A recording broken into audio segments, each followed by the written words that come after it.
제가 방송 진행이 서툴러서 여러분들께 안녕히 계십시오라고 말씀을 드렸는데, 이어서 김종대 레이더 더 뜨거운 주제로 방송 준비되어 있습니다. 이 말씀을 드리지 못했습니다.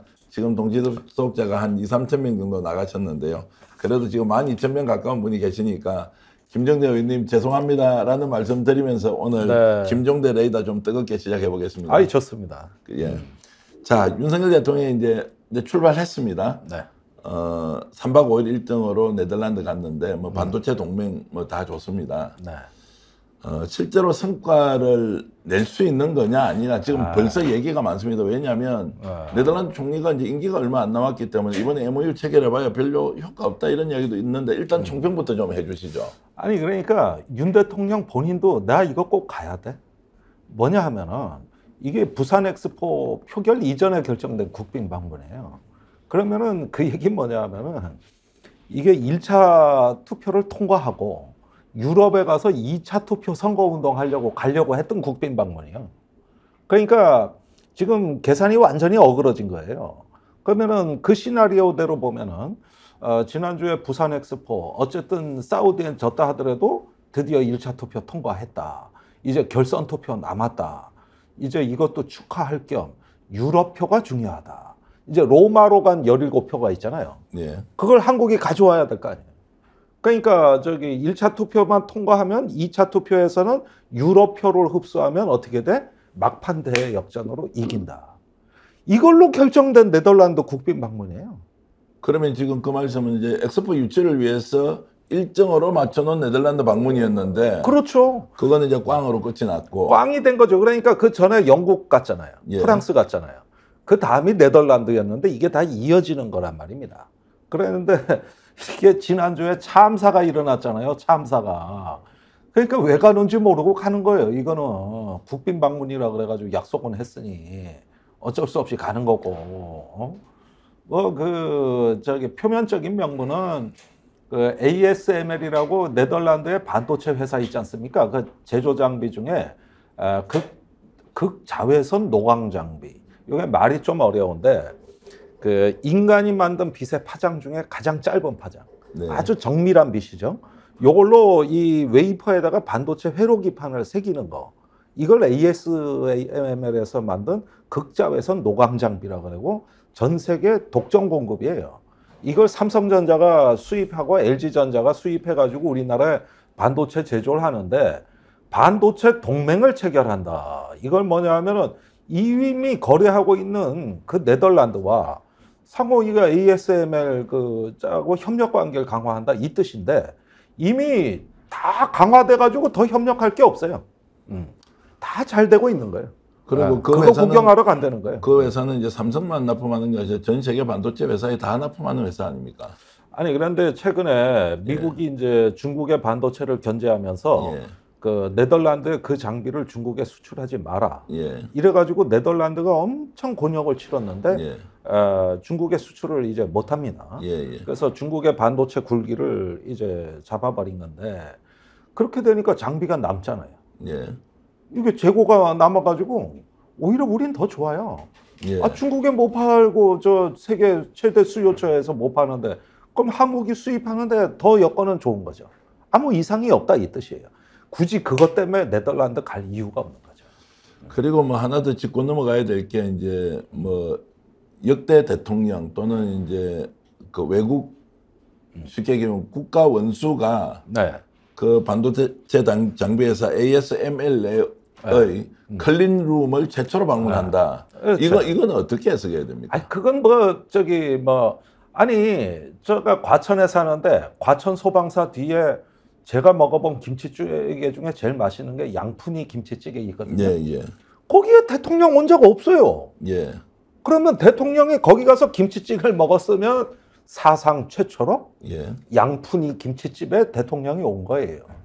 아니 그 클린룸은 대학생도 견학을 들어가는 데고 일반 엔지니어들도 왔다 가는 데고 많이 왔다 가요. 비밀시설 아니에요. 그러니까 아무도 안 간 거예요. 대통령이. 갈 필요가 없는 거죠. 그런데 갔으니 사상 최초 맞지. 아니 그게 그래 보도 자료라고 내 가지고 대통령이 그 순방의 의미가 이런 반도체 동맹과 더불어 그 사상 최초로 클린룸 방문을 한다 이렇게 네. 해서 사상 최초 맞지. 그러니까 그걸 보도 자료로 얼마나 그거 이제 낼 게 없으니까 궁여지책으로 꾸며낸 거죠. 이제 꾸며낸 거예요. 이번에 성과는 그러면 이미 우리가 다 알고 있는 이 내용이 전부입니까? 아니면 우리가 혹시 모르는 내용도 대통령이 성과로 발표할 가능성도 있습니까? 없습니다. 개털입니다. 개털이죠. 개털이에요. 그러니까 이거는 부산 엑스포의 잘못된 계산이 빚어낸 여분의 정상회담인 거예요. 여분의 정상회담.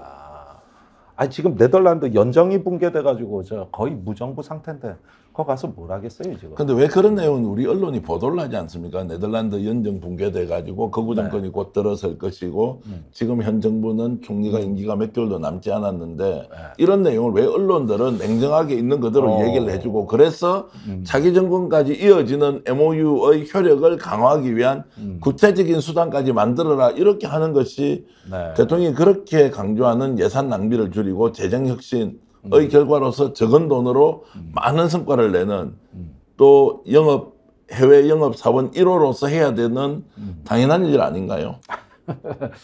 글쎄 이게 당연한 일이 당연하지 않은 게 지금 한국 사회니까 또 언론 탓하니 산 봉사가 개천나무라는 듯한 기분이 듭니다. 이거 뭐 한두 번도 아니고. 그러니까 뭐 검찰 특수부 출신이 방통위원장 오니까 더 쫄았지 뭘 언론들이. 그런 거 뭐 제대로 하겠어요? 그러니까 이 3박 5일은 국력 낭비입니다. 낭비. 국력 낭비다. 그러면 이어서 바로 여쭤보겠습니다. 그럼 언론을 비판하는 것도 이제 봉사가 뭐 산천나무란다 뭐 이런 정도의 수준으로 논평할 가치가 없다 이러면 그러면 저희들처럼 이제 평론하면서 사는 사람들은 이런 상황을 어떤 식으로 논평하는 것이 그래도 국민들의 알 권리를 좀 받들고 또 의문점을 좀 해소해주고 이럴 것이냐. 그러니까 이게 참 지금 이거를 평론이라기보다는 제가 보기엔 그렇습니다. 아직까지 국정의 그 어떤 이걸 한스 모겐소라는 학자가 얘기한 전략적 자아도취라는 개념인데 이 저 스트래테직 나르시즘이란 개념인데 자기 미몽에서 못 깨어나고 대통령이 계속 자기 관성대로 가는구나 그 세계에 갇혀 있구나 해가지고 이런 부분들에 대해 가지고는 사실은 지금은 말이에요. 보수 언론이 얘기를 해야 돼요. 실제로 얘기하고 있어요. 지금 조선동아가 수상합니다. 그러면서 그 동아일보에서 김건희 저 사과로 나가 살아라. 당신이 무슨 영부인이냐. 생칼럼도 나오고 있고. 그다음에 조선일보가 서울에서 국민의힘 망한다. 6군데밖에 못 이긴다. 뭐 이러면서 나오는데 지들이 살려고 저렇게 나오고 있단 말이에요. 그러니까 지금 이런 엑스포 이후에 이 붕괴된 국정에 대해 가지고 이거를 정상화해야 되는 거 우리가 얘기하면 안 들으니까 저 보수에서 좀 제대로 좀 해주든가 그렇지? 아니 지금 저기 뭐냐 이거 연말 넘어가는 이 국면에 지금 저기 뭐냐 그 부산 엑스포 후유증을 내년까지 치러야 된다는 결론이 나와버린 겁니다. 빨리 잊어야 되는데 계속 후유증이 이어지는 거예요. 지금 부산 엑스포에 후불제로 지불하기로 한 예산이 1조 8천억입니다. 저기 개발도상국 인도 ODA 자금 이런 거 개발 원조. 그러니까 어떻게 보면은 사실은 대한민국의 경제 규모에 비해서 국제 기여를 거의 안 했어요. 자 그러면 그것은 약속을 했는데 우리가 유지를 못했기 때문에 그래도 줘야 되는 거죠. 아니 이거 안 줬다가 아니 거짓말 이렇게 많이 시키는 정권인데 그거 뭐 안 주고 그냥 그 먹고 도망치듯이 그렇게 할 수는 없는 것입니다. 없어요. 그거는 정말 국제사회에 못할 짓입니다. 그러니까 이게 이제 그 단지 얄팍한 그 이게 로또 당첨인 줄 알고 냈는데 의외로 좋은 데를 쓴 거. 그러니까 사실은 억울하지 배 아프지. 저도 아까워 이 돈이. 이 돈을 차라리 부산에 줬어 봐. 그럼 지금쯤 부산 경기가 활짝 폈을 거예요. 홍보 예산 5,700억 쓴 거. 그걸 차라리 부산 지역 발전에 썼어 봐. 다른 지역은 속상하겠지만 그걸로 목표 달성 다 했을 거예요. 그러니까 이거는 저기 부산을 위한 것도 아니고 대통령 개인 정치를 한 겁니다. 윤석열 대통령 개인 정치를 한 거예요. 그 조금 전에 이제 말씀 중에 보수 언론까지 나서서 윤석열 대통령이 이렇게 하는 것은 뭐 대통령을 돕는 것이 아니라 보수 언론, 보수 세력이 살기 위해서 어쩔 수 없이 이런 선택을 하고 있을 것이다. 네. 그러면 그것이 지금 현재 윤석열, 김건희 대통령 부부의 여러 가지 상황을 종합적으로 봤을 때 그런 보수 쪽의 의견이 수용될 가능성이 있습니까? 일단 영향력은 더 크리라고 봅니다. 영향력은 있지만 영향력은 수용을- 큰데 예.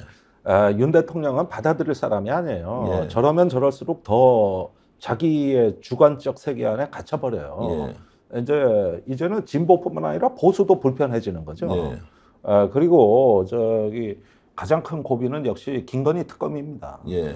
그래서 이런 부분에 대해 가지고 보수가 공멸의 위기가 확산이 되면은 대통령한테 이제 쓴소리는 가능해 예. 보이고 또 그게 일견 국가를 위해서는 좋은 일이기도 합니다만은 윤석열이 그걸 받아들일 도량이 안 돼. 예. 이게 사람이라는 게 큰 정치인은 말이죠. 이 연대하는 폭이 넓고 그다음에 담대하고 그러면서 적과의 대화를 끊임없이 하는 거거든요. 정조임금 그 어찰이 300통 발견됐잖아요. 그게 그 정적 심환제한테 쓴 어찰 아닙니까? 그러니까 이런 면에서 이게 바로 그릇이고 도량인데 아시다시피 윤 대통령이나 이 검찰의 집단 사고는 이런데 친화적이지가 않은 그 멘탈이고 유전자가 그런 어떤 유전자가 아니라 상당히 고립지향적이면서 주관주의적 성향을 갖고 있습니다. 그러다 보니까 이제 보수 내에서도 이런 부분에 대해 가지고는 어떻게 하면 고양이 목에 방울을 달 것이냐 이런 궁리도 하겠죠. 그러니까 보수도 공멸하는 것보다는 낫거든. 네. 고쳐서 써먹는 게. 그런데 이런 면에서 이제 이 정권의 어떤 그 리스크는 점점 커지고 있는 거죠. 그래서 저기 야당을 보고 이재명 사법 리스크를 얘기하던 언론이 이제 김건희 리스크를 이야기하기 시작했다는 거. 이런 면에서 일단은 눈여겨볼 점이 있다. 자, 그 말씀은 결국 이제 논평의 방향을 정책 성향이 다른 사람이 이 정권이 어떤 문제가 있다고 지적하는 것이 아니라 지금 현재 정권과 함께 몸을 담고 사실상 국정 운영의 책임을 지고 있는 세력 내부에서 지금 윤석열 대통령과 김건희 여사에 대한 비판 이런 것들은 좀 더 눈여겨봐야 한다. 이런 봐야 것이고. 되지만 그 반대편의 윤 대통령의 관점을 제가 한번 설명을 예, 해보자면 부산 엑스포로 지지율이 떨어진 게 없습니다. 예, 37% 오늘 리얼미터 나왔어요. 예, 예. 그러면은 이런 걸 한번 보시죠. 그 지금 한국 사회에서는 어떤 박근혜 국정농단급의 큰 대형 스캔들 범죄가 벌어지지 않는 이상 36% 7%는 이게 그 지금 윤 대통령의 바닥이라고 봐야 되거든요. 그러니까 그거는 안전하다 그러면 거기에 안도해버려요. 안도해버린다고. 보는 시각에 따라서는 30%의 콘크리트 지지층은 불변으로 존재한다. 불변으로 존재한다. 그러니까 이게 뭐 저기 요즘 나폴레옹 영화 유행하던데 아니 엘바 섬에 나폴레옹 그 유배 갔지만 나는 아직도 황제야. 언젠가 나가. 그런데 또 그 말이 일부 맞잖아요. 그러니까 이게 그 저 콘크리트 바닥이 이제 존재한다고 보기 때문에 이런 거는 괜히 충고 듣고 자기가 변한 모습 보이면 나약해져 가지고 있는 표마저 오히려 뭐 관리 못한다 이렇게 생각할 거죠. 뭐 간단히 질문드리면 그래서 특검법도 그러면 거부권 행사를 하고 당연히 또 할 명분백도 인정도 하지 않고 사과도 하지 않고 그럼 총선 가면 폭망하는데 그럼에도 불구하고 그냥 이대로 간다? 네. 아니 그런데 이제 그렇다고 그냥 앉아서 죽을 사람들은 아니겠죠. 네. 이제 그런 면에서 그 박근혜가 지지율 20%까지 내려갔을 때 뭘 했는가를 한번 보십시오. 그때는 정권이 망한다 그러는 사람 아무도 없었을 때요. 20%대로 그때 우병우가 청와대 민정수석이 있을 때입니다. 예. 그 무렵에 탄핵 얘기가 아직 안 나왔을 때 그때 박근혜가 국회 시정연설 와가지고 파격적인 연설을 합니다. 정치개혁하겠다. 개헌하겠다. 그런데 그걸 예측한 사람이 국내에서도 몇 사람 안 됐어요. 네. 그런데 무언가 이제 드디어 큰 판을 이제 상대로 도박이 시작이 되죠. 그런데 이후에 국정농단이 너무 많이 터지니까 그 박근혜 연설이 빛이 바랜 거예요. 네. 실제로 한번 전환을 해보려고 했는데 전환을 시도했죠. 더 큰 사건이 터져버리니까 묻히고 결국 탄핵으로 이제 그게 몰려갔다. 태블릿 PC입니다. 태블릿 PC 이제 터지면서 그렇게 됐는데 그럼 윤석열 대통령은 지금은 이제 특검법이나 이런 정도의 상황에서는 절대 움직이지 않을 것이다. 일단은 제가 보기에는 그 당시에 박근혜가 국정쇄신을 안 하고 이런 상태로 선거를 치렀다가 예. 그때 그 한 140에서 50석을 얻는 걸로 알고 총선 앞두고 공천이 다 끝나지 않은 상태에서 영국인가 어디 정상역에 출국을 해버립니다. 그런데 여의도 연구소가 2개의 안을 올렸는데 하나가 140에서 150안이었는 거, 두 번째가 거의 맞췄는데 126선. 네. 그런데 두 번째 보고서가 진짜였던 것이죠. 그러니까 이게 그 총선에 참패하고 그 이듬해에 이제 저 탄핵의 길로 가게 되는 건데, 지금 윤석열의 길은 박근혜의 길이에요. 지금 가고 있는 길이. 네. 그런데 그 내년 총선이 비슷한 시기에 유사한 결론으로 갈 가능성이 높거든요. 자, 오늘 그래서 이제 전문가한테 이제 직접 여쭤봐야 될 게 하나 있는데, 지금 이제 혹시라도 총선 전에 남북 문제에 대해서 균열이 있을 것 아니냐. 네. 9.19 합의 파기 이후에 뭔가 좀 심각한 상황이 도래할 경우에 총선에 직접적인 영향이 있을 수 있다, 뭐 이런 게 있는데, 지금 외신 쪽에서는 지금 이제 처음으로 이 문제에 대한 파기가 굉장히 국제사회에 위협이 된다는 이야기, 이렇게. 그게 예. 이게 얼마나 심각한 문제냐면은, 기사 내용은 뭐냐면은, 우리가 한반도 정전협정에 그 중립국 감시위원회라는 게 있습니다. 네. 이게 이제 정전협정을 감시하는 중립국위원회고 아주 실효적으로 운영이 됐었어요. 지금 많이 무력화됐지만. 그래서 북한 쪽에는 중국, 체코, 폴란드가 와 있었고, 여기에는 스웨덴, 스위스가 와 있었어요. 그러니까 제3국 장교들이 JESA, 판문점 공동경비구역을 이렇게 관할하는데 같이 들어가서 중립국 감시위원회를 운영을 해왔는데, 이게 한반도 평화에 큰 기여를 해온 거예요. 그런데 어제 스위스하고 스웨덴의 그 장군들이 JESA에 와서 근무를 하는데, 그분들이 그 JESA 인근의 주한미군 시설에 기자들을 초청해서 작심 기자회견을 했어요. 네.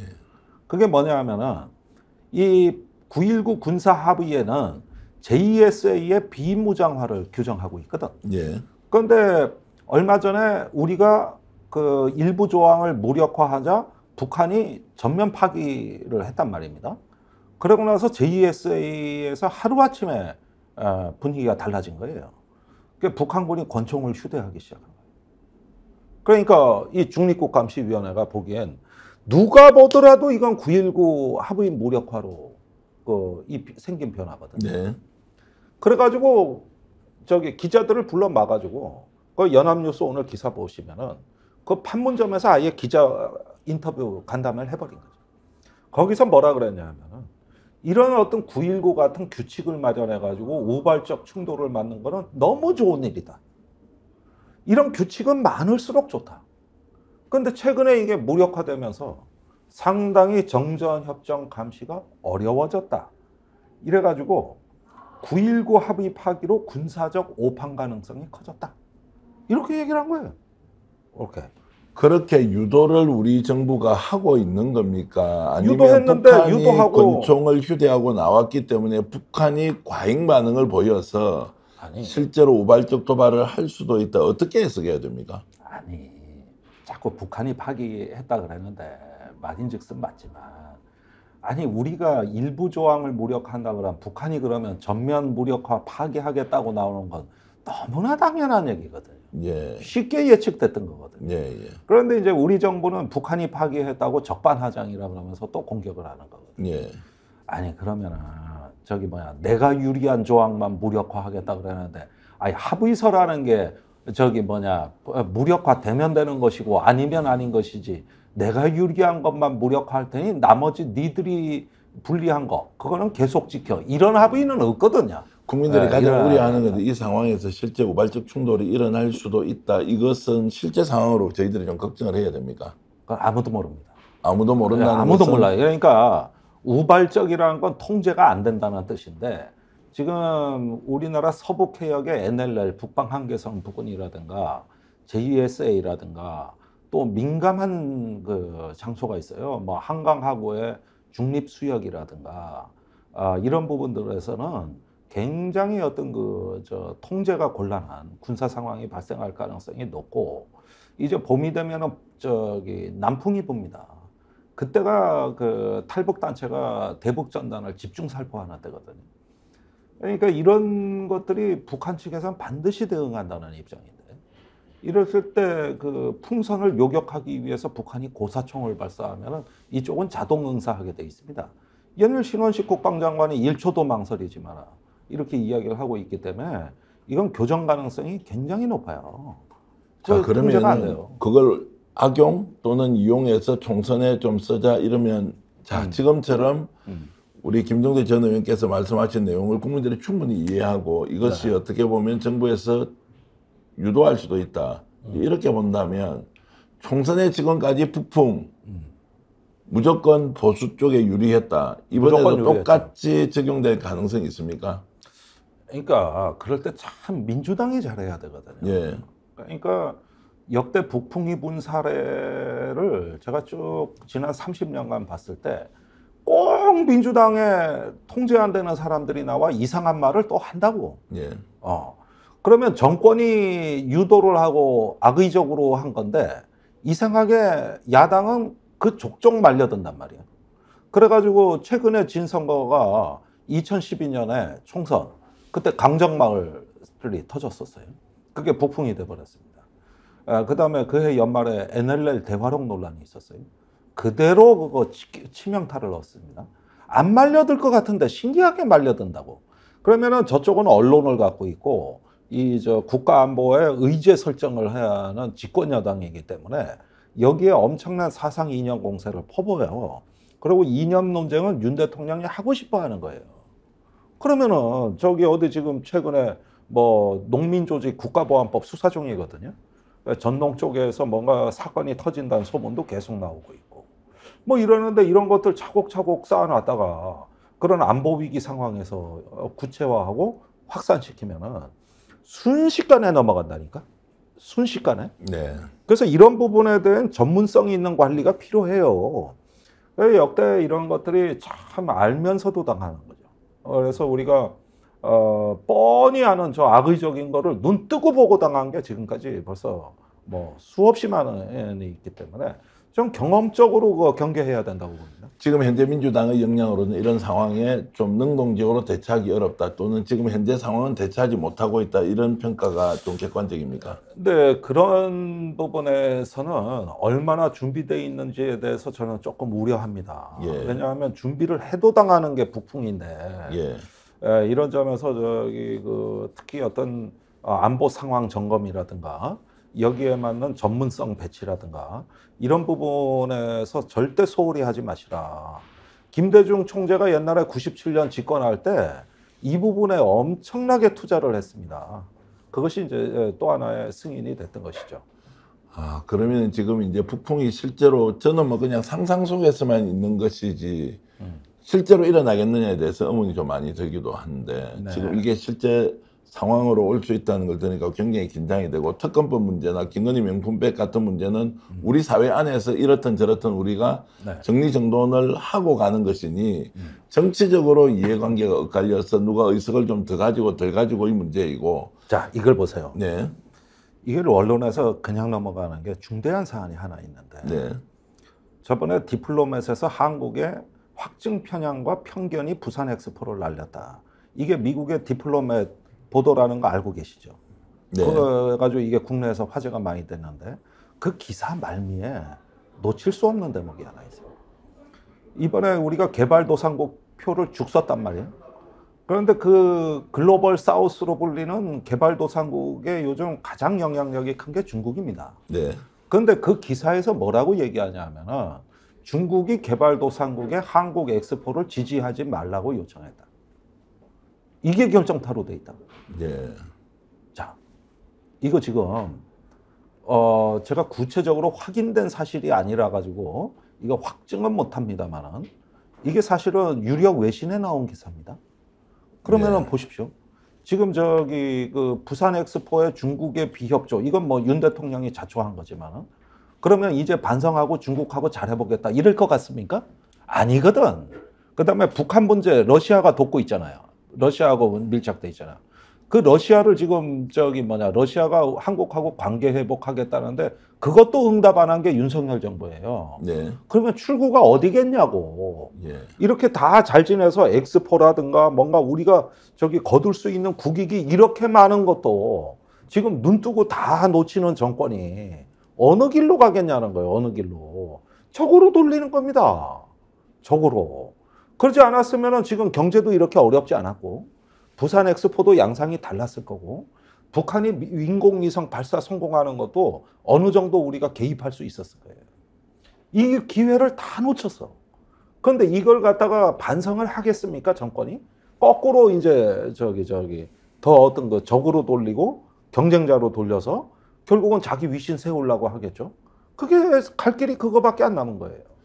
그 말씀을 들어보니까 지금 현재 윤석열 정부가 추진하고 있는 일련의 외교적 실패 또는 국내 경제 정책의 실패, 정치의 실패가 결과적으로는 전 세계가 안정적인 성장을 꾀하기 위해서 도약의 준비 단계에 들어가 있는데 한국은 오히려 경제가 더욱더 나락으로 빠지고 있는 것이 결국에는 윤석열 정부의 정책 실패가 빚어낸 당연한 결과다. 이제 이런 말씀으로 제가 이해를 하고 이걸 변명하려고 하는 과정에서 위험한 생각을 한다는 거예요.